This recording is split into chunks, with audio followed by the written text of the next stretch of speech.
Nous allons apprendre à dire merci à Dieu. Nous allons apprendre à dire merci. Nous allons nous attarder sur ce qu'il a fait. Sur ce qu'il est pour nous. Sur ce que nous vivions et sa manière de réagir. Vous en parlez beaucoup avant la délivrance. Parlez-en beaucoup après la délivrance.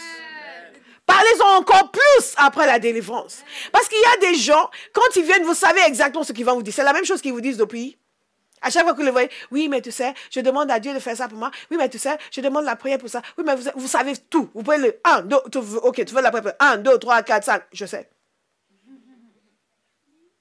Mais quand c'est fait, ça va, oui. C'est bon Dieu, ah oui, c'est bon. Bon, tu viens témoigner. C'est mon témoignage. Okay. Ce n'était pas ton problème. Hein. On devait tous le partager.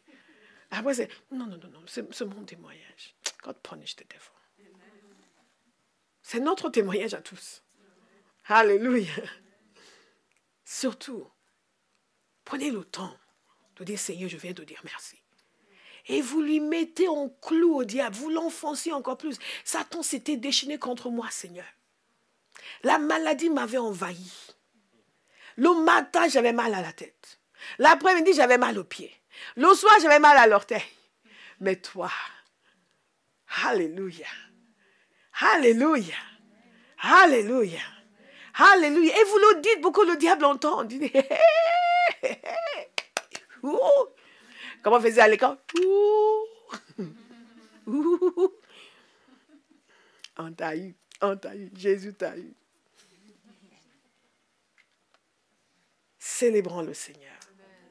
David a célébré le Seigneur. Il a déclaré ce qu'il a fait. Il a déclaré sa réaction. Il était conscient du fait que Dieu intervenait en sa faveur. Dieu intervient en ma faveur. Dieu intervient en ma faveur. Est-ce qu'il y a quelqu'un qui le croit aujourd'hui? Dieu intervient en ma faveur. Dieu intervient en ma faveur.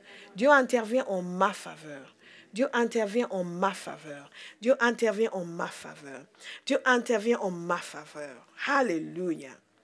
Waouh, il a incliné le ciel. C'est tellement... C'est trop puissant. Il a lancé des flèches et dispersé mes ennemis. Il a lancé des éclairs et les a mis en déroute. Waouh.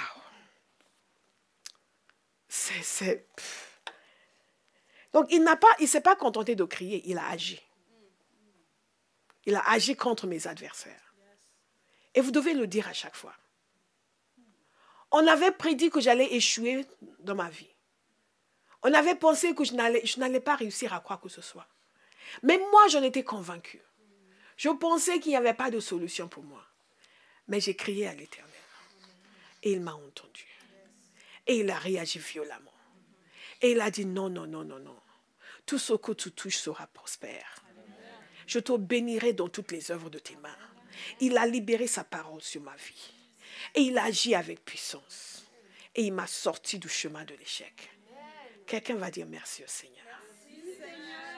Quelqu'un va dire merci au Seigneur.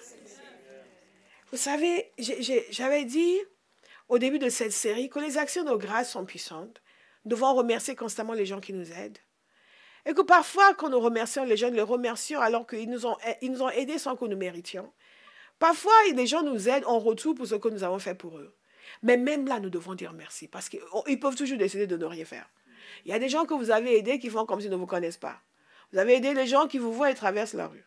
Oh, lui, je ne vais pas le voir aujourd'hui. Oh, quand ils étaient dans le besoin, mon frère. Mais vis-à-vis du Seigneur, c'est tellement puissant parce que nous ne méritons rien de ce qu'il a fait pour nous. Tout est faveur. Tout est non mérité. Tout est grâce. Tout est bienveillance. Tout est bienveillance. Tout est bienveillance. Je prie que les yeux de quelqu'un s'ouvrent ce matin. Je prie que quelqu'un prenne conscience ce matin de toute la bienveillance dont il a bénéficié de Dieu. Que quelqu'un prenne conscience ce matin du fait que tout ce qu'il a reçu, il n'a rien mérité. Et que quelqu'un prenne la décision ce matin de ne plus jamais se plaindre de sa vie, de ses circonstances. De ne plus jamais se plaindre. Pourquoi? Parce que votre vie pourrait être pire. Infiniment. Infiniment. Et que vous avez reçu une grâce que vous ne méritez pas.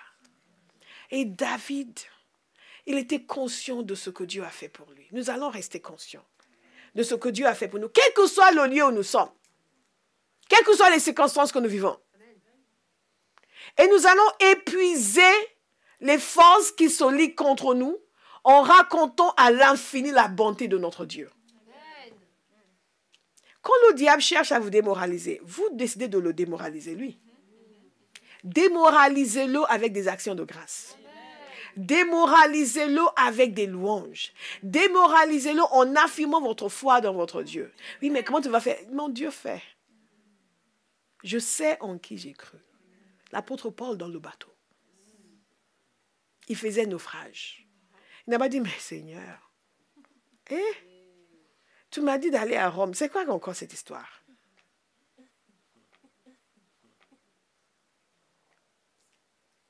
Tu m'as dit, tu vas témoigner devant César. Maintenant, tu me mets dans... C'est quoi ces histoires de naufrage? Est-ce que j'aurai jamais la paix, moi? Il a dit, non, non, non. C'est lui qui a dirigé le bateau. Non, je connais celui en qui j'ai cru. Mon Dieu, à qui j'appartiens, m'a envoyé son ange. Mon Dieu. Nous avons toujours une raison de dire merci. Donc, qu'est-ce que David dit? Il dit qu'il m'a entendu. Il a été touché. Il était irrité par ce que je vivais. Il a fait trembler la terre et le ciel. Il a libéré son feu.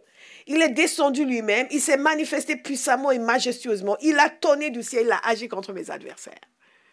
Waouh, Dieu va agir contre vos adversaires. Il a menacé mon adversaire. Waouh. Mais il y a quelque chose de très intéressant que David dit. Dans ce passage, il nous donne les raisons pour lesquelles il a reçu une telle aide du Seigneur. Et il dit ceci au verset 21. « L'Éternel m'a récompensé de ma justice. Il m'a traité conformément à la pureté de mes mains, car j'ai suivi les voies de l'Éternel et je n'ai pas été coupable envers mon Dieu. Toutes ces règles ont été devant moi et je ne me suis pas écarté de ses prescriptions. J'étais intègre envers lui et je me suis tenu en garde contre mon péché. Alors l'Éternel m'a traité conformément à ma justice, à la pureté qu'il a vue chez moi. » Waouh! Ce que David est en train de dire ici, c'est que Dieu a réagi de cette manière-là parce que j'ai marché de façon droite devant lui. Alors, il y a certains commentateurs bibliques estiment que David a dû déclarer ce psaume immédiatement après sa victoire ou après son accession à la royauté, immédiatement après sa délivrance de Saül. Même si c'est dans 2 Samuel 20, vers la fin de sa vie.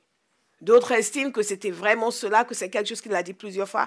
Et vers la fin de sa vie, effectivement, il a été délivré tellement de manières. Et pourquoi les gens se disent que ce n'est peut-être pas vers la fin de sa vie qu'il a dit ces choses? Parce qu'il a parlé du fait qu'il a été juste et droit devant le Seigneur. Et nous savons que David a commis certains péchés graves, comme par exemple avec Bathsheba. N'est-ce pas? Et donc, non, il ne pouvait pas faire ce genre de choses et dire ensuite qu'il a été juste et il a été droit devant le Seigneur. Mais ce que je veux que nous comprenions, c'est ceci. Nous avons 2 leçons à apprendre de ce passage. La première chose, c'est que notre obéissance est importante pour la réponse à notre prière. Notre manière de marcher devant Dieu, notre soumission à la parole de Dieu, a agi en notre faveur. Beaucoup de gens pensent que l'obéissance envers Dieu est une contrainte. Non, l'obéissance envers Dieu est une opportunité. C'est une opportunité pour recevoir de Dieu, pour recevoir l'aide et l'appui du Seigneur. Alléluia. La deuxième chose, c'est que quel que soit là où nous avons été, quel que soit ce que nous avons fait, nous pouvons toujours nous repentir.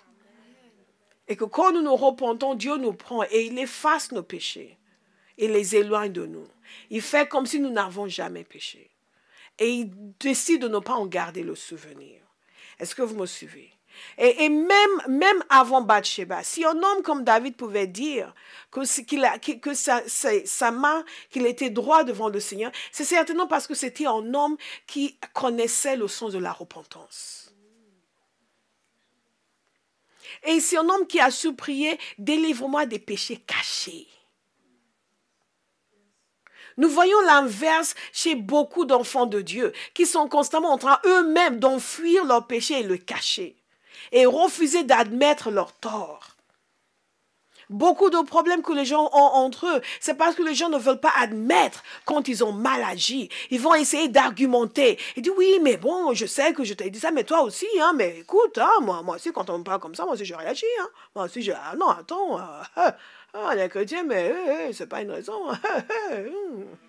Et on justifie l'iniquité. On justifie l'iniquité. Aujourd'hui, on voit des choses dans l'Église quand nous, on était convertis, ce sont les choses qu'on nous disait, nous, païens, et qui nous font, oui, mais bon, vous aussi. Et on voit les gens faire des choses aujourd'hui, chrétiens, tranquilles. Mais la conscience a été complètement détruite. Complètement détruite. Et les gens peuvent se dire chrétiens et faire les choses les plus horribles sans être gênés. Sans être gênés. Et qu'est-ce que nous voyons? Tout le monde se plaint de ce qu'ils appellent les faux pasteurs. Mais il y a des faux pasteurs parce qu'il y a des fausses brebis. Quand il y a des fausses brebis qui cherchent un endroit où on ne va pas leur parler de péché, de repentance, où on va les caresser dans le sens du poil, on va leur dire, oh, l'Éternel te bénit, l'Éternel te bénit, l'Éternel te bénit. Tout en sachant que vous vivez ensemble, vous n'êtes pas mariés. Oh, mais la grâce de Dieu est sur vous. Et quoi encore? C'est ce que les gens cherchent qu'ils trouvent. Est-ce que vous me suivez? Donc, il y aura toujours des gens qui connaissent le langage, ils savent ce que les gens veulent. Donc, ils vont leur dire ce qu'ils veulent. Et il y a toujours des gens qui n'ont pas la crainte de Dieu, mais qui ont l'amour de leur portefeuille. Quand les gens sont dans un endroit où on leur parle de péché, de justice, de droiture, ils ne sont pas contents. Le monde de l'enfant dit, mais une pièce jaune. Après, quand ils vont aller voir quelqu'un, oh, tu sais, Dieu est grand, Dieu est fidèle, Dieu est bon, Dieu est amour, Dieu n'est pas dans ces choses-là. En quoi ça regarde Dieu avec qui tu as des relations? Mais non, Dieu est trop grand pour ces choses-là. Dieu n'est pas dans ces... Non, non, non. Ils sont contents, ils disent, oh, amen, homme de Dieu, homme de Dieu, je vais te bénir, un chèque. Et comme ça, ils sont déprimés. On leur dit, il faut jeûner et prier. Ils ne veulent pas jeûner et prier. Il faut aller voir quelqu'un à qui ils vont faire un chèque pour qu'il prie pour eux. Dans le monde évangélique, les gens payent pour recevoir la prière. Tel prophète et tel prophète, mais on est... Vous vous demandez si les gens sont sauvés. Mais quand on dit c'est le monde du jeûne, on va jeûner, on va prier, mais ils ne sont pas là. Mais ils vont voir un prophète qui va leur dire, vous payez la consultation, ils vont payer la consultation. Et après, ils vont aller se prendre de faux prophètes et de faux pasteurs. Et les fausses brebis. David avait ceci, il avait un cœur repentant. C'était un homme qui a fait beaucoup de choses qui ne plaisaient pas au Seigneur, mais il avait quelque chose. Il ne voulait que ce que Dieu voulait. Et à chaque fois qu'il se rendait compte, j'ai fait une bêtise, il se repentait. Je me souviens, un serviteur de Dieu avait parlé d'une situation dans son église. Il disait qu'il y avait des gens qui étaient là, qui étaient très, très fidèles, qui étaient vraiment très, très, très sérieux. Tout le temps, ils étaient là. Après, il y a une famille qui était vraiment pas du tout fidèle. Ils venaient de temps en temps, peut-être une fois par mois, ils venaient à l'église, etc. Ils dansaient, ils louaient le Seigneur, ils chantaient, etc. Et dès que quelqu'un était malade, ils appelaient le serviteur de Dieu qui priait, ils étaient tout le temps guéris. Après, il y a une famille, des gens qui étaient fidèles, ils se plaignaient. Il y a une autre famille qui était très fidèle, mais ils n'étaient jamais guéris. Et ils se plaignaient, mais on ne comprend pas. Et lui, il demandait au Seigneur, mais Seigneur, comment? Ces gens-là, ils sont rarement là. Pourquoi ils sont guéris, eux? Et ces gens-là qui sont sérieux et fidèles, pourquoi ils ne reçoivent pas? Le Seigneur lui a parlé. Il a montré deux choses. Premièrement, ces gens qui étaient tout le temps là, ils étaient figés. Pour louer Dieu, on prend de leur propre justice. La deuxième chose, et les autres, quand ils venaient, ils étaient tellement conscients du fait qu'ils n'étaient pas dignes. On leur dit, on les partait. Ils n'avaient aucun sentiment de moi, je suis. Non, ils étaient petits devant Dieu. Et la deuxième chose, c'est que le Seigneur lui a fait remarquer que ces gens, la famille où les gens étaient guéris, ils avaient un cœur de repentance. Et ils pardonnaient facilement. Et les autres qui étaient tout le temps à l'église, il ne fallait pas les offenser. Hein? Parce que la rancune, c'est pour l'éternité. C'est le péché. On peut être tout le temps à l'église et être dans le péché. Et ça ferme les portes. Et autre chose, il a montré encore autre chose. Il a dit 2 choses, 3 choses. Et aussi, il a montré une image. Et un jour, il était allé dans la famille des gens qui étaient rares là. Un enfant était malade. Et donc, la mère l'a accueilli. Elle a dit, ah, merci, pasteur, d'être venu. Vraiment, c'est vraiment très gentil. On sait, on n'est pas très fidèles, hein, on n'est pas tout le temps là, mais merci vraiment d'être venu. Mais moi, je disais à mon mari, je dis, dès que pasteur va venir, à peine il va poser la main sur lui, il sera guéri. Je l'ai dit. Il va être guéri. Elle l'accompagnait comme ça en faisant son commentaire. Et il a prié, et tout de suite, l'enfant était guéri. Et le Seigneur lui a montré la même chose, lui a rappelé la même chose. Il était allé chez l'autre famille. Et il est très digne. Oui, merci d'être venu pasteur. Mais bon, je ne sais pas, vous nécessairement fait m'insister. De toute façon, on n'est jamais guéri. Hein, mais venez quand même prier. Et évidemment, ils ne sont pas guéris. Il y a quelque chose dans notre attitude, dans notre obéissance, dans notre fonctionnement qui attire la faveur de Dieu, qui attire la grâce de Dieu, qui attire la main de Dieu. Nous devons apprendre à pardonner. Nous devons apprendre à avoir un cœur pur.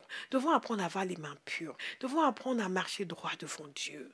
Et quand nous avons péché, nous nous repentons. Il ne faut pas insister, argumenter. Oui, mais non. Vous savez, le péché a gangréné l'Église. Les gens sont capables de faire n'importe quoi et argumenter. Parce que maintenant, il n'y a plus de soumission, c'est une question de dignité personnelle. Nous vivons dans l'ère de la dignité personnelle. Et c'est pour cela que la femme de David, Michal, est restée sans enfant toute sa vie. Elle était trop digne. Elle est vraiment trop digne. Elle a méprisé celui qui dansait devant le Seigneur. Vous savez, moi, j'ai vu des gens dans le passé me regarder avec orgueil quand je dansais devant le Seigneur. Il ne faut pas faire attention à ce genre de choses. Les gens qui vous regardent avec orgueil lorsque vous humiliez devant Dieu, un jour, vont vous demander de l'aide. Tellement Dieu aurait déversé sa grâce sur vous. Et donc, dans toute cette réaction extraordinaire de Dieu, David dit, je vois une clé dans ça. Et la clé, c'est la manière dont j'ai marché devant lui. Donc, vous n'êtes pas parfaite, certes, mais nous savons nous repentir. Tout de suite, demandez pardon au Seigneur. Demandez pardon à la personne qui a offensé. Ne pas essayer d'argumenter. Demandez pardon. Tout de suite, Seigneur, lave-moi. Et c'est le même David, lave-moi, purifie-moi. Non, lève pas ton Saint-Esprit. Je fais, oui, je sais, mais je ne suis pas la seule personne. Hein. Il y a aussi des gens ici. Hein. Ben, on connaît les avis des gens. Hein. On ne dit rien, mais je ne suis pas la seule personne. Hein. Non. Nous nous repentons.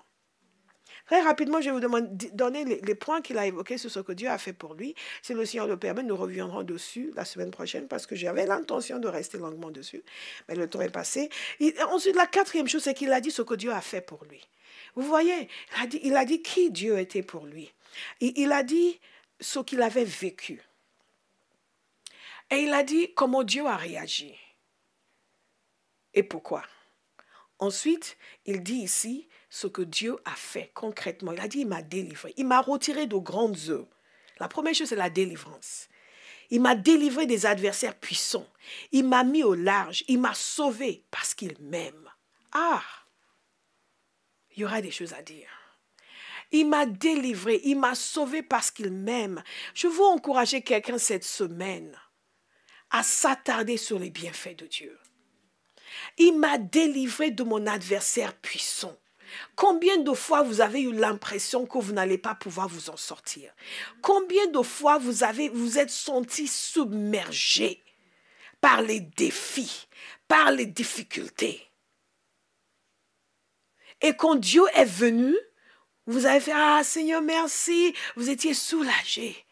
Et le lendemain « Ah Seigneur, tu vois, dites plus jamais.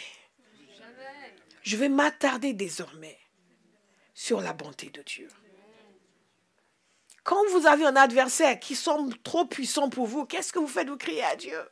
Et quand il vous délivre, dites-le. Dites-le. Dites-le haut et fort.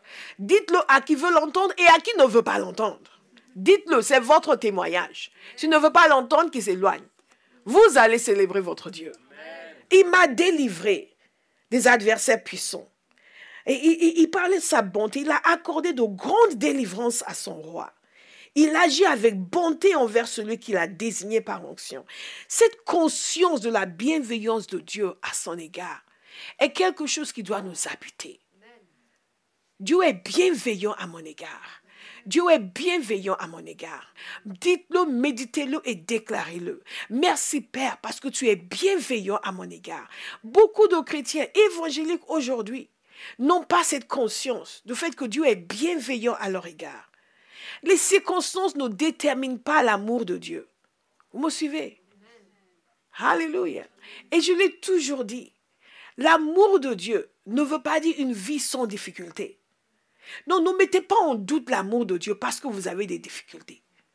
Nous vivons dans un monde déchu où l'être humain est confronté à des difficultés. Ce qui compte, c'est de laisser Dieu vous fortifier. Et c'est ce que nous allons voir dans la suite. Au point où vous allez dominer sur les difficultés. C'est une autre mentalité, une autre façon de vivre. Et un autre fonctionnement. Et vous n'allez plus remettre Dieu en question. Vous allez dire, Seigneur, équipe-moi. Équipe-moi. Écoutez, qu'est-ce que Dieu a fait pour lui encore? Il nous le dit ici. Qu'est-ce que Dieu a fait pour lui? Dieu lui a donné la force et le courage. Notez-le. Et il le dit. Il le dit. Il dit ceci au verset 30. Avec toi, je me précipite sur une troupe toute armée. Avec mon Dieu, je franchis une muraille. Certains reconnaissent le psaume 18. Il rend mes pieds aussi agiles que ceux des biches. Et il me fait tenir debout sur les hauteurs. Waouh!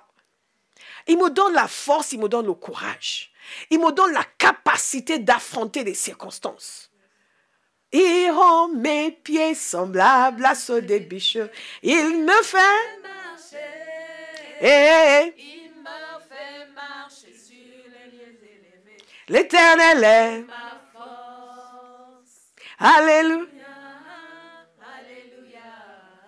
Alléluia, Jésus. Oh, oh, oh.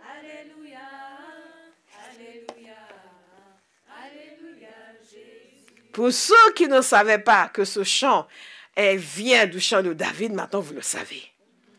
Et ça sort, et ça vient dans un moment de victoire contre des adversités terribles, contre les difficultés effroyables. Où il pensait y perdre la vie. Il dit, wow, il m'a donné la force nécessaire. Dieu vous donne la force nécessaire.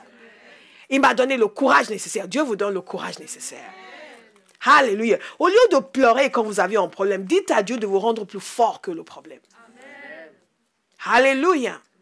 Chaque difficulté est une opportunité pour grandir. Chaque défi est une opportunité pour surmonter. Chaque manifestation de l'adversité est une opportunité pour voir la puissance de Dieu se déployer. Tout est question d'attitude. Mais moi, je change mon attitude. Alléluia. Dieu l'a délivré, Dieu lui a donné la force et le courage, et Dieu lui a donné la capacité de combattre. Quelqu'un reçoit ce matin la capacité de combattre. L'Église doit retrouver la capacité de combattre, d'affronter les ennemis naturels et spirituels. Alléluia. Et de tenir ferme. Et quand le combat est fini, c'est nous qui sommes debout. La capacité. Il dit aussi, il exerce mes mains au combat. Et mes bras tendent l'arc en bronze. Au verset 40, tu me donnes la force pour le combat. Est-ce que quelqu'un veut le déclarer ce matin? Tu me donnes la force pour le combat. Non, je vais déclarer le sérieusement. Tu me donnes la force pour le combat. Tu me donnes la force pour le combat. Dites-le comme des gens qui sont prêts à combattre. Tu me donnes la force pour le combat. Encore une fois. Tu me donnes la force pour le combat. Tu me donnes la force pour le combat. Tu me donnes la force pour le combat. Tu me donnes la force pour le combat. Alléluia. Priez-le. Remerciez le Seigneur pour cela. Tu me donnes la force pour le combat. Alléluia. Zeme karama. Il nous donne la capacité de combattre. Et non seulement ça, il nous élève, il nous rend grands. David dit, tu me rends grand. Zemaka, si vous voulez rester petit, ce n'est pas pour vous. Tu me donnes le bouclier de ton salut et je deviens grand par ta bonté. Tu élargis le chemin sous mes pieds et mes pieds ne trébuchent pas. Quelqu'un doit le dire et remercier le Seigneur d'avance. Désormais, c'est mon témoignage et je te dis merci Seigneur. Mes pieds ne trébucheront plus jamais. Je ne vais plus jamais m'écrouler. C'est fini. Au nom de Jésus. Merci Père. Merci Père. Cinquième chose qu'il déclare que Dieu fait pour lui. Il me rend victorieux. C'est une chose de pouvoir faire la guerre, de poursuivre. C'est autre chose de gagner. Alléluia. Il dit aussi, je poursuis mes ennemis. Et je les détruis. Et nous n'avons pas des ennemis, nous ne pouvons avoir des ennemis naturels, mais notre combat sur la nouvelle alliance est dans l'esprit. Est-ce que vous me suivez? Combien de chrétiens font des rêves et dans le rêve, quelqu'un les poursuit et ils sont en train de courir. Ah! Non, je poursuis mes ennemis. C'est Seigneur désormais. Quelqu'un vient me poursuivre, c'est moi qui poursuis. Je me retourne, quoi? La vie en Dieu est agréable quand on est fort. Quand on est puissant. La vie en Dieu est agréable. Je ne reviens pas avant de les avoir exterminés. Je les frappe, je les brise et ils ne se relèvent plus. Ils tombent sous mes pieds. Vous ne dites pas Amen. Amen. Vous êtes pacifiste. La parole de Dieu dit, vous ne luttez pas contre la chair et le sang, mais contre les principautés, contre les puissances. En d'autres termes, vous luttez. Nous sommes en guerre. Et quelqu'un doit décider, c'est moi qui vais gagner. Je poursuis mes ennemis. Et je les détruis. Alléluia. Alléluia. Parfois, les gens sont là. Le diable se moque d'eux. Ils se moquent de leur famille, ils se moquent de leurs enfants, ils sont opprimés, ils sont attaqués par les satanistes, ils font toutes sortes de choses. Et on leur donne des prières corsées à faire. Ah non, non, je ne vais pas faire ce genre de prière. Ok. Mais vous priez pour moi. Mais non, on ne va pas te faire ce genre de prière. Tu n'aimes pas. Tu n'aimes pas. Non. Quelqu'un dit, je poursuis mes ennemis. Et je les détruis. Je poursuis mes ennemis. Et je les détruis. Toute principauté. Toute force, tout occultiste, tout agent des ténèbres qui se lève contre ma vie, je les poursuis et je les détruis au nom de Jésus. Amen. Et vous vivez tranquille. Alléluia. Il dit ceci, je les frappe, je les brise et ne se relèvent pas, ils tombent sur mes pieds. Tu me donnes de la force pour le combat. Tu fais plier sous moi mes adversaires. Tu mets mes ennemis en fuite devant moi. Et je réduis en silence ceux qui me détestent. Quelqu'un doit avoir cette mentalité. Que toute puissance qui va se lever contre votre vie, toute force qui va s'ériger contre vous, c'est ce qui va leur arriver. Ils vont plier. Ils vont plier.